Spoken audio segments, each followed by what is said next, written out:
सभी को नमस्कार। आज के इस वीडियो लेक्चर में हम कुछ शॉर्ट क्वेश्चन को डिस्कस करेंगे। तो सबसे पहला क्वेश्चन हमारा क्या है, why respiratory pigment needed in multi cellular organism with larger body size. हमारी बात हो रही है, मल्टी सेलुलर ऑर्गेनिज्म होते हैं, हमारा लार्ज बॉडी साइज होता है। कह रहा है जब भी रेस्पिरेशन का कंसेप्ट आएगा तो रेस्पिरेटरी पिगमेंट क्यों चाहिए। देखिए सबसे पहले तो मैंने इससे पहले भी एक वीडियो बनाई थी, उसमें मैंने डिफ्यूजन के बारे में बताया था। डिफ्यूजन क्या होता है, the movement of substance from a region of higher concentration to the region of lower concentration. भाई एयर में, एटमॉस्फेयर में भर भर के ऑक्सीजन गैस है, हमारे पास नॉस्ट्रिल्स होते हैं, इस नॉस्ट्रिल्स के थ्रू डिफ्यूजन का प्रोसेस, सांस खींचते हैं तो वो ऑक्सीजन अंदर जाती है। तो हमारा बॉडी का लार्जर साइज है, मल्टी सेलुलर ऑर्गेनिज्म है, इतना ज्यादा सरफेस एरिया, मतलब कॉम्प्लेक्स बॉडी है भाई, वो ऑक्सीजन एक साथ तो पूरी बॉडी में स्प्रेड नहीं हो पाएगी।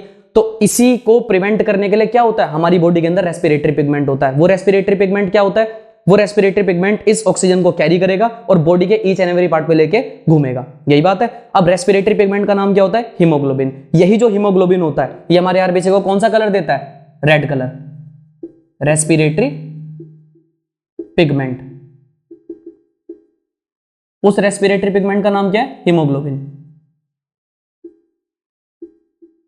ठीक है। और ये जो हीमोग्लोबिन होता है हमारे ब्लड को रेड कलर प्रोवाइड कराता है। अगला क्वेश्चन, ये सारे रीजनिंग क्वेश्चन चल रहे हैं। इसने बोला ring of cartilage present in our throat. ये हमारा थ्रोट होता है, कह रहा है थ्रोट के अंदर रिंग ऑफ कार्टिलेज होती हैं, C20 to C24, मतलब 20 से 24 सी शेप स्ट्रक्चर होते हैं हमारे थ्रोट के अंदर, जो रिंग बनी होती है। इस रिंग का सबसे बड़ा काम क्या होता है, ये एयर के कोलैप्सेशन को रोकती है, it prevent the collapsation of air, ठीक है।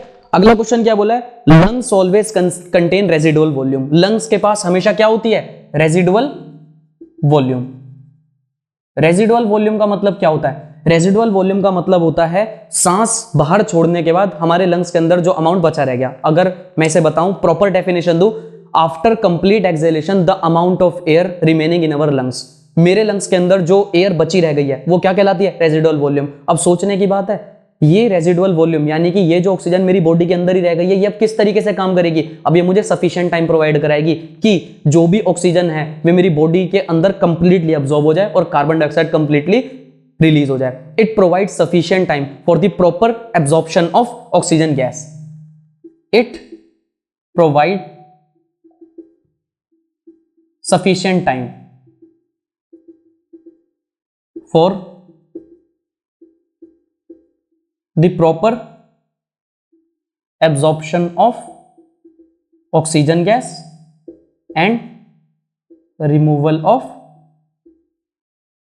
कार्बन डाइऑक्साइड गैस, ठीक है। उसने मेरे से यही कंसेप्ट पूछा था, क्वेश्चन कुछ यही था कि lungs always contain residual volume of air, कि लंग्स के पास रेसिडुअल वॉल्यूम हमेशा क्यों होती है, इस चीज को इंश्योर करने के लिए, क्या, ताकि वो एक सफिशिएंट टाइम प्रोवाइड करा दे कि ऑक्सीजन पूरी की पूरी एब्जॉर्ब हो जाए और कार्बन डाइऑक्साइड कंप्लीटली रिलीज हो जाए। ये मैंने वीडियो में पहले बता रखा था कि जो ऑक्सीजन होती है वो इनहेलेशन के थ्रू अंदर जाती है और फिर वो एल्वियोली में जाकर स्टोर हो जाती है। उसी ड्यूरेशन में ब्लड से कार्बन डाइऑक्साइड आएगी और फिर क्रॉस हो जाता है, फिर ये ऑक्सीजन भेज दी जाएगी कहां, ब्लड में, जिससे ब्लड ऑक्सीजनेटेड हो जाएगा और ब्लड से जो कार्बन डाइऑक्साइड आई थी वो एक्सहेलेशन के थ्रू, मेरी नोज के थ्रू बाहर निकल जाएगी। अगला क्वेश्चन इसने बोला है द डायाफ्राम फ्लैटन्स। जो डायाफ्राम है वो फ्लैट हो गया and ribs are lift up, और लिप्स हल्का सा उठ गई हैं।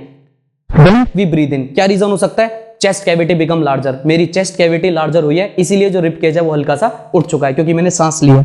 अगला क्वेश्चन ये कह रहा है wall of alveoli contain extensive network of blood vessel. जो मेरी एल्वियोलाई की वॉल्स होती हैं उसके पास ब्लड वेसल का एक्सटेंसिव नेटवर्क होता है। क्या रीजन हो सकता है भाई, क्योंकि एल्वियोली लंग्स का पार्ट होता है और एल्वियोली लंग्स के अंदर सबसे ज्यादा सरफेस एरिया कैरी कर रहा होता है। It carry major surface area, majority part surface area in our lungs and alveoli is the main site of gaseous exchange in our body. Alveoli सबसे ज्यादा जो काम करती है वो क्या करती है, ऑक्सीजन और कार्बन डाइऑक्साइड का आदान प्रदान करेगी। तो सोचने की बात है, एक्सटेंसिव नेटवर्क ब्लड वेसल का इसके साथ लगा हुआ है, अभी मैंने बताया ऑक्सीजनेटेड और डीऑक्सीजनेटेड ब्लड को इधर उधर कर रही है, तो इसका सबसे इंपॉर्टेंट रोल है। अगला क्वेश्चन इसने बोला है व्हाट इज रिफ्लेक्स एक्शन। तो रिफ्लेक्स एक्शन क्या होता है, इट इज द सडन और क्विक रिस्पॉन्स, ठीक है ना, जो भी सडन और क्विक रिस्पॉन्स जनरेट होता है एक स्टिमुलाई और एक एनवायरमेंट के लिए, ठीक है। It is the sudden and quick response to the stimulus और एनवायरमेंट।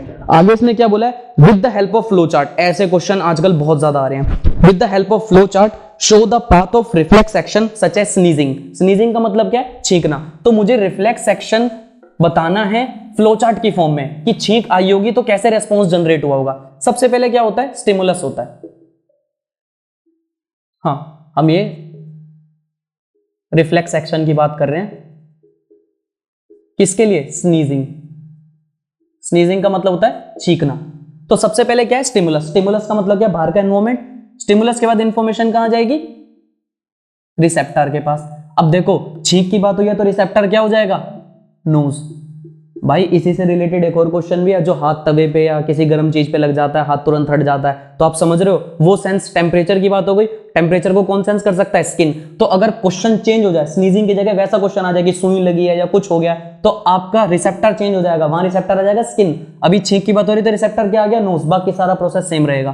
तो रिसेप्टर के बाद क्या आएगा हमारा? रिसेप्टर के बाद आएगा sensory neuron. Sensory neuron. Sensory neuron के बाद आते हैं हमारे रिले न्यूरॉन। रिले न्यूरॉन में क्या आता है? इसे हम स्पाइनल कॉर्ड बोलते हैं। रिले न्यूरॉन के बाद जाएगा मोटर न्यूरॉन। मोटर न्यूरॉन के बाद इफेक्टर। इफेक्टर को हम बोलते हैं मसल। और मसल के बाद आगे रेस्पॉन्स जनरेट हो जाएगी। इसको थोड़ा और इलेबोरेट कर दूं तो सबसे पहले स्टिमुलस मतलब एनवायरमेंट में थी इंफॉर्मेशन, उसके बाद वो इंफॉर्मेशन रिसेप्टर तक गई यानी नोज तक। Sensory neuron. सेंसरी न्यूरॉन का सबसे बड़ा काम क्या होता है? It carry information and transmit to the spinal cord और other part of body. Relay neuron का काम क्या होता है? मैंने बताया रिले न्यूरॉन को हम स्पाइनल कॉर्ड बोलते हैं। रिले न्यूरॉन एक मेडिएटर का काम करता है। देख रहे हो, रिले न्यूरॉन एक मेडिएटर का काम करता है। किसके बीच? सेंसरी न्यूरॉन और मोटर न्यूरॉन के बीच। जब स्पाइनल कॉर्ड तक इंफॉर्मेशन जाएगी तो स्पाइनल कॉर्ड क्या करेगा? बेसिकली मोटर न्यूरॉन के पास उसे ट्रांसमिट करेगा। अब मुद्दा क्या है? मोटर न्यूरॉन के पास इंफॉर्मेशन नहीं होती, मोटर न्यूरॉन के पास क्या होती है? Response. It carry response from spinal cord to the muscle और अदर पार्ट ऑफ बॉडी। और उसके बाद वो कहां चली जाएगी? इफेक्टर के पास, यानी कि मसल तक, यानी मेरे बॉडी पार्ट तक पहुंच गई है। क्या जनरेट हो जाएगा? एक रेस्पॉन्स जनरेट हो जाएगा कि भाई ऐसे ऐसे मुझे छींक आ रही है। अगला क्वेश्चन हमारा कुछ केमिस्ट्री से रिलेटेड है, उसको डिस्कस करते हैं। मेरे पास एक बीकर ए है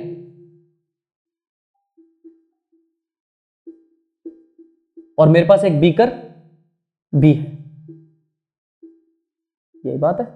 बीकर ए में हमारे पास कॉपर सल्फेट का सॉल्यूशन है CuSO4, और मुझे पता है कॉपर सल्फेट क्या होता है भाई? ब्लू कलर होता है।